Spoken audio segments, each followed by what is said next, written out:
Hello, I'm back again. So I wanted to summarize what I've done so far and hopefully implement a little bit of what I've learned about being a teacher. Usually people learn like through various means. And so rather than just me sit here and lecture for countless hours, I would like to go ahead and include some visual aids to help. And so this will summarize what I've talked about so far and hopefully introduce some new topics. So far in our videos, we've talked about, biblical literature. First of all, what is the Bible? And, uh, it didn't exist in this format. It's important to recognize it's a collection of scrolls, and because that's really the original way it was written down. I mean, even Paul's letters. What did Paul write on? And obviously the medium of how things were written and preserved have changed over time to more of a parchment, more of a paper type of substance versus leather bound scrolls. Um, and so yeah, it's this thing and that comes to us collected over millennia. So it's not just somebody didn't just sit down like we would these days and write a novel. It's a collection of many books, biblia. And so um, it's not just it's not just somebody typing out a novel. It's not that. um, Also, I think this is an important point to make before I move on. What we get in, say this Bible here, to the study Bible, whether I go, Jewish study Bible, Torah, uh, there are different Bibles, and so different books have been accepted. Generally, there's a few books that are all, you know, Genesis, Exodus, Deuteronomy, Leviticus, Numbers, First Kings, Second Kings, First Chronicles, Second Chronicles. I mean, it.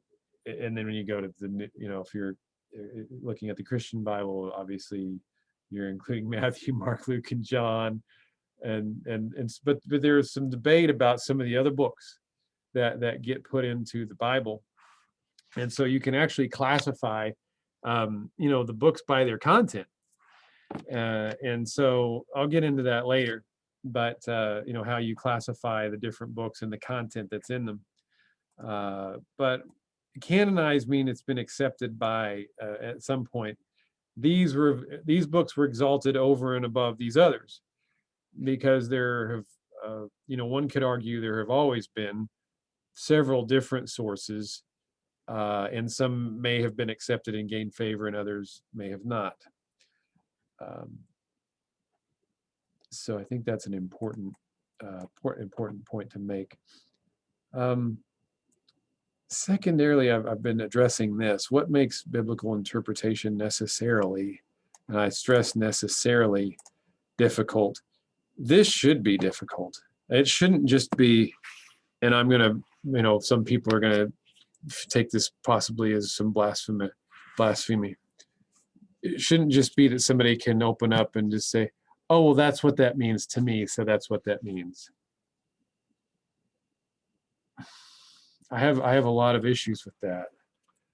And here's what the issues would be. The issues would be anybody could pick up any particular page that's untrained and just jump in and grab something and take it to mean something that it's not supposed to mean at all, because it's written thousands of years ago by different people, using different languages, have gone through translations, different cultures, different times, different ages.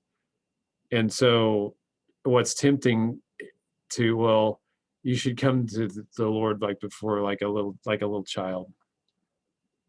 And I don't believe that whatsoever when it comes to this, because that's irresponsible. And the reason it's irresponsible is anybody can project what they want to from their own cultural eyes into Scripture. You can, oh, that's what that means. It's like a piece of art in that way, I guess you could say. Oh, well, I'm seeing this abstract piece of art. I'm seeing two people hugging and kissing, almost like take a psychological uh, uh, feature, like an ink blot test. Rorschach, and people project into that ink blot what they see, is what's already in their brain. And that's, I would argue, what people are doing here. Well, isn't that from God? How do you know? How do you know unless you study, unless you try to find and use every discipline possible available to you to try to discern what that means? And why not go to those people that are trained, and the ones that have devoted their whole lives to interpreting and trying to find out what this means? I truly, deeply believe in that, because if we're looking at the most responsible way to approach something that guides all of our lives, that guides who we are, what our decisions are, what our morals are, why not go to somebody or a collection of people who have devoted their whole life spirit and energy to understanding this, rather than just picking it up and say, oh, well, that's what it says and I believe it. That's irresponsible. It's irresponsible. Um, and it's what's led to a lot of our problems, very genuinely. That sort of just, well, I'm an expert because I just started looking at it 5 minutes ago. I watched a YouTube video on it, and I read a, I read an article on, I saw a tweet about it. So I'm an expert because they would know. It's irresponsible, and it should be necessarily difficult. It shouldn't just be, oh, I think that's what it says, so that's what I'm going to live by. And I'm going to argue strongly for that throughout this whole video series. It's written in different languages by different cultures. Different cultures have different ways of communicating truth. Somebody that's an oral culture, for instance, take we've got the pandemic going on right now, and a lot of the Native American cultures are stressed because they're ancient ones, they're older adults who have carried their stories, and their traditions are passing away. And so once you lose like an elder, you lose some of your tradition if you're an oral culture, if things aren't written down. um, and so there's very extreme, considerably strong evidence that a lot of what made it in here was originally oral.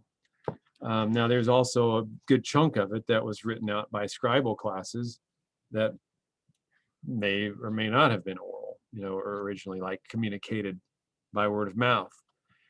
And so when you communicate truth orally, the content and the themes are much different than what we've come to expect in our 21st century modern society, where, well, it's written down and we can go back and trace where it came from, and it's almost antithetical to put all your effort into like a verbatim like replication of maybe what something was in an oral culture. It's more about the generality, the truth, the underlying truth. And we'll get into that too. Definitely different times, different contexts. So again, over millennia, you have several different situations where people write. A lot of times people are writing in reaction to other things. I'm going to make an argument very soon that says that some of the earliest scripture that we have is a reaction to things that are going on in people's lives. And if you feel important enough to write something down, it's generally, even to us today, it's because it means something to us. It's moved our spirit to actually write it down. And so, um, obviously looking for what inspires some of these things that are in here. They're written and sometimes in reaction to things that are happening in people's lives. Obviously, there's different technology used. And this, I think, this makes it the most difficult. Of all these things that make it necessarily difficult, I think it's very important that we acknowledge that this is a living document, that people live their lives out through a certain interpretation, you know, being born, living, and dying, and traditions of families living under those, being born, living, and dying. under certain interpretations and certain ways of looking at scripture and understanding it. And it's so that in that way it's a living document. And that makes it extremely hard to back off and try to look at it objectively, if not impossible. And I might argue that it is impossible to completely detach yourself from this. I've tried to do that, and I think in many ways I have, just because of just how I've been trained to think. I've been trained in scientific method. Scientific method is you try to find an objective truth or an objective, answer. And so you risk blasphemy with that. You risk um, being a heretic because it's like, well, but it says you have to believe. Well, on one end, you have to let go of that belief to objectively look at something, right? So there you walk a fine line, and it really is tenuous. It's difficult internally for people to do this. And I would say, I don't know, at least the scholars that I've listened to, um, the biblical scholars that I've studied, I don't know anybody who seriously wrestles with some deep questions of how this got here and what's in it, and they don't question their own faith. And I think that that's important, because what I can say from my own, Jacob wrestling the angel, Jacob wrestling Yahweh, uh, I can say that my faith is solid. I mean, I feel extremely, confident enough to put this thing out there, as far as what I believe, and and what I will say is I don't have all the answers, but I do have some answers that I know what isn't. I can say I don't know exactly what is, but I can say for sure, with a good deal of certainty, what isn't, and that helps, rather than just to put faith on sand, so to speak, and build it on sand. So we're going to look at what is actually present in the Bible. So this is the first of many immersive projects I will ask you to do. We're going to start at the very beginning. So in the beginning, literally, what I want you to do is I want you to I want you to also think about, read Genesis 1:1 to 2, the first couple of verses. Um, how does that read? How does the verse 1 read in your own Bible? Because there are different ways of that this can be translated. And I'd like to know what in your own Bible that you pick up, and I'll give some different examples in the next video. But how does verse 1 read in your own Bible? I want you to pay attention to this.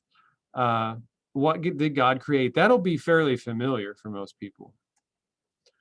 But also look for was there anything present before God started creating? What was there before God started creating? Because many people automatically assume there was ex nihilo, there was nothing there. And what did God not create that was already present? There was something already there. I already know this answer. So I wish you well. Take a look at that and then come back to the next video.